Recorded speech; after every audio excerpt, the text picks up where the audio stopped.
किसी भी राज्य को स्वयं को बचाना है, अपने स्वाभिमान के लिए लड़ना है, अपने स्वाभिमान को रखना है, तो भारतीय जनता पार्टी को नकारना है।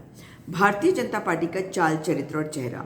उत्तराखंड में 2017 से भारतीय जनता पार्टी की प्रचंड बहुमत की सरकार, 3 मुख्यमंत्री, 3 तिगाड़ा काम बिगाड़ा वाली है। परंतु अब जो राज्य चुनाव में जा रहे हैं, जैसे उत्तर प्रदेश, मणिपुर, गोवा और पंजाब भी, सब रहें सावधान, क्योंकि अगर कोई शासन दे सकता है तो वो है कांग्रेस पार्टी। कांग्रेस पार्टी अगर कहीं भी कोई गलती करे और आप उन्हें बताएं तो वो सुनती भी है, उसको सही भी करती है। जनता जनार्दन होती है। परंतु ये सब मैं क्यों कह रही हूँ? क्योंकि उत्तराखंड में आज एक बड़े घोटाले का खुलासा किया गया है अमर उजाला में।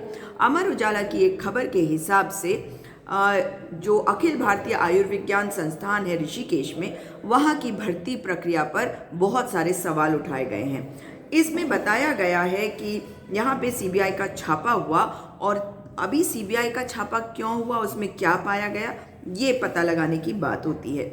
इसमें ये खुलासा किया गया है कि जो नर्सिंग संवर्ग के पद हैं, उस पर 800 पद 2018 से 2020 तक खुले, और इन 800 पदों में हर राज्य के लोगों ने अप्लाई किया और उसमें से सिलेक्शन हुआ।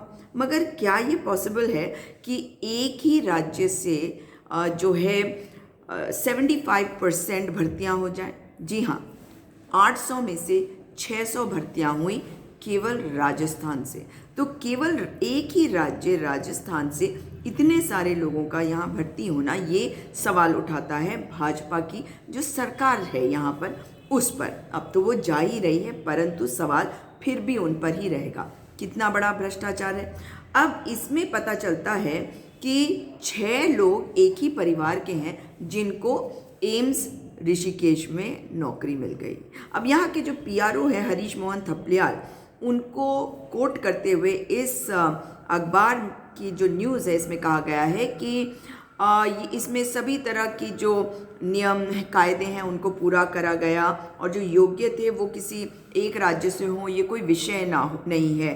और 6 लोग एक ही परिवार के, इसका जो है उनको संज्ञान में नहीं है। और राज्य काउंसिल में पंजीकरण न कराने वाले कर्मचारियों को नोटिस जारी किया जाएगा। अब ये वाला एक और इम्पोर्टेंट पॉइंट है, क्योंकि हुआ ये है कि जो नर्सिंग कर्मचारी किसी भी राज्य से क्यों ना हो, जब वो किसी अन्य राज्य में सिलेक्ट होते हैं तो वहाँ पे जो संबंधित राज्य की नर्सिंग काउंसिल है उसमें पंजीकरण करना अनिवार्य होता है।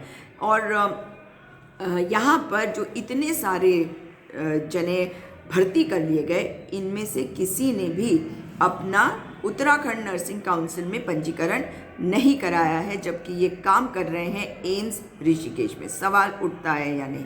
ये मैं आपको इसलिए भी बता रही हूँ कि केवल ये उत्तराखंड का मामला नहीं है, इसी तरह का भ्रष्टाचार करती है भारतीय जनता पार्टी। इसका चाल चरित्र चेहरा इससे साफ हो जाता है। और आपको भी रहना है सावधान पंजाब वालों, आपको भी रहना है सावधान गोवा वालों, और आपको भी रहना है सावधान मणिपुर वालों, और खास करके उत्तर प्रदेश, जहां आपने देखा है कि भर्ती के लिए एग्ज़ाम हो रहा है और उसमें इतनी सारी चीटिंग हो रही है कि उसे कैंसिल करा जाना पड़ता है। इसलिए रहे सावधान और भाजपा को नकारिए।